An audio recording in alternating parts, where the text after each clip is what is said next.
যদি আপনারা কেউ যদি আমার এই অন্ধ হিসেবে হেল্প করতে চান বা পাশে থাকতে চান, যে যা পারেন আমার এই নাম্বারেই দিতে পারেন। এটা নগদ বিকাশ দুইটাই আছে? হ্যাঁ, দুটি আছে। আমাদের গ্রামটা হলো জেলা জামালপুর বক্সিগঞ্জ উপজেলার, এবং গ্রাম ইউনিয়ন হলো আপনার বাট্টাজোর ইউনিয়ন বীরগাঁও এলাকায় আমি আছি। আর এখন বর্তমানে বীরগাঁও সনাতন নেশা স্কুলের সম্মুখে আছি। মোশারফ ভাই, যিনি একজন অসহায় মানুষ এবং অন্ধ মানুষ, যিনি প্রতিনিয়ত আপনার বাজারে টাজারে ভিক্ষা টিক্ষা করে থাকে ওনার পরিবার চালানোর জন্য। তো আমরা যে জায়গায় বর্তমানে আছি এটা হচ্ছে আপনার বাট্টাজোড়া সোনায়তুন্নেসা সরকারি প্রাথমিক বিদ্যালয়, উপজেলা বক্সিগঞ্জ, জেলা জামালপুর। আসসালামু আলাইকুম মোশারফ ভাই। ওয়ালাইকুম আসসালাম। কেমন আছেন আপনি? আলহামদুলিল্লাহ ভালো আছেন? জি আলহামদুলিল্লাহ। তো এই যে আমি যে আপনার এলাকায় আসছি আপনার সঙ্গে দেখা করার জন্য, তো আপনার কেমন লাগতেছে? হ্যাঁ আলহামদুলিল্লাহ, খুবই ভালো লাগতেছে। তাই আপনি আসার জন্য এতে আমার কাছে খুবই এতটুকু ভালো লাগতেছে, এটা আর যে মুখে বলে শেষ করা যাবে না আর কি। মানে ভিতর থেকে ভালোই ফিল? হ্যাঁ ভালোই ফিল। হ্যাঁ আলহামদুলিল্লাহ। আচ্ছা, এই যে মনে করেন আমি যে আপনার এখানে আসছি, আপনার প্রতি একটা ভালোবাসা রেখে, একটা ভালোবাসাটা নেই কিন্তু আমি এই জায়গায় আসছি, জি জি ঠিক না? তো এই যে আপনি দেখি যে আমাদের এই বাজার ওই বাজারে মানে মানুষদের কাছে টাকা পয়সা ওঠা, তো আসলে আপনার পরিবারে কে কে আছেন আপনারা? আমার পরিবারে আমার 3টা ছেলে মেয়ে, আমার বউ এবং আমার মা, আমার বাপ, এইগুলা নিয়ে আমি বর্তমানে আছি। আপনারা ভাই বোন কয়জন? আমরা ভাই বোন 2জন। ভাই বোন 2জন? জি।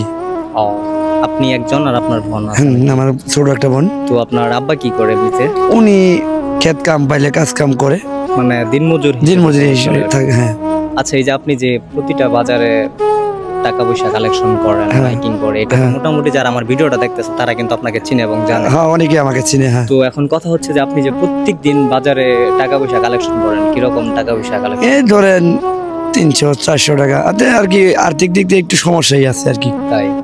আচ্ছা, এই যে আপনি যে টাকাগুলা কালেকশন করেন, এখান থেকে কিছু থাকে বা জমাইতে পারেন? এখান থেকে জমানো যাচ্ছে না, এই কারণেই 300-400 টাকা মনে করেন অলরেডি একটা সংসারের খরচ। 400 টাকা এটা স্বাভাবিক খরচ। এটা খরচ, এতেই মনে করেন যে দিনের ডার্কি দিনই সংসারটা আর কি চলে। আর আপনার পুরা পরিবারের দায়িত্ব তো মনে হয় আপনার? না, পরিবারের দায়িত্ব আমার উপরেই আছে।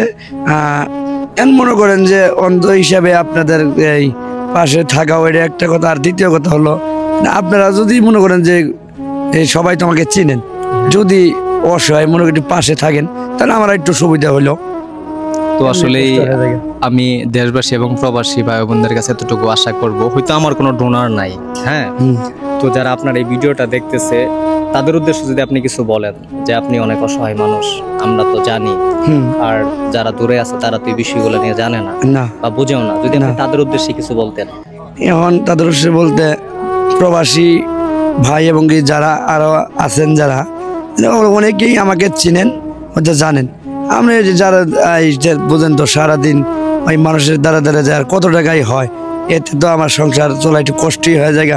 যদি আপনার প্রবাসী ভাই যারা আছেন এবং কি দূরে আর কাছে যারা আছেন, ওনারা যদি আমার সঙ্গে একটু হেল্প করতো, তাহলে হয়তো আমার সংসারটা সুন্দর চলে যেত। আচ্ছা, ওই আপনার বিকাশ নাম্বার আছে? হ্যাঁ, বিকাশ নাম্বার আছে। আর নগদ রকেট? হ্যাঁ, বর্তমানে রানিং আমি একটা নগদই চালাইতেছি। আচ্ছা, ওই আপনার নাম্বারটা যদি আপনি একটু সবার উদ্দেশ্যে বলতেন, যদি কারো ভালো লাগে যে 500, 1000, 5000, 10,000, যার যেমন ভালো লাগে, যার যেমন সামর্থ্য কোলাই এমনি দিত, তো আপনি যদি আস্তে করে আপনার নাম্বারটা বলতেন একটু। এখন যদি আপনারা আমাকে একটু হেল্প করতে ইচ্ছা, তাহলে আমার নাম্বারটা নগদ নাম্বার, যদি নিতে চান তাহলে নাম্বারটা বলে দিই। 019, তারপরে হলো 24, তারপরে হলো 95, তারপরে 88, তারপরে 81। সেটা হলো আমার এই নগদ নাম্বার। যদি আপনারা কেউ যদি আমার এই অন্ধ হিসেবে হেল্প করতে চান বা পাশে থাকতে চান, যে যা পারেন আমার এই নাম্বারেই দিতে পারেন। এটা নগদ বিকাশ দুইটাই আছে? হ্যাঁ, দুটি আছে। তবে যাই হোক, যারা আমাদের মোশারফ ভাইয়ের পাশে দাঁড়াতে চান এবং ওনাকে হেল্প করতে চান, ওনার বিকাশ নগদ নাম্বারটা আমরা ওনার মুখেই শুনলাম এবং আমি উপরেও দিয়ে দেওয়ার চেষ্টা করব। যাদের ভালো লাগবে অবশ্যই তারা দিবেন, কারণ দেশ এবং প্রবাসে মানুষ অনেক থাকে যারা মনে করেন লাখ লাখ টাকা মানুষের পিছনে ব্যয় করে। তো এমনও অনেক মানুষ আছে যারা আপনার পিছনে দাঁড়াবে, আশা করি আমি, ঠিক আছে? তো অবশ্যই দাঁড়াবে, এতটুকু আশা রাখেন। আর যারা আপনার জন্য টাকা পয়সা দিবে, নেক্সট টাইম আমি আবার আসবো, কথা বলবো এই বিষয়গুলো নিয়ে। তো তখন আপনার সঙ্গে কথা বলা যাবে যে আসলে কে কত টাকা দিচ্ছে। হ্যাঁ হ্যাঁ তো আমিও চাই যে আমার ভিডিওর মাধ্যমে আপনার একটু উপকার হোক, হ্যাঁ, বা আমি সেটা আপনাকে তো একটু আমি উপকার করি। হ্যাঁ আপনারা হয়তো বিশ্বাস করবেন না যে আমি কোথা থেকে আসছি। আমার বাসা কিন্তু শ্রীবর্দী সদর, মানে শেরপুর জেলার শ্রীবর্দী থানা শ্রীবর্দী সদর মামদামারি গ্রাম। তো ওইখান থেকে আমি আসছি আমাদের বকশীগঞ্জ উপজেলার কোন জায়গায় আপনাদের এটা বলে? বক্সিংস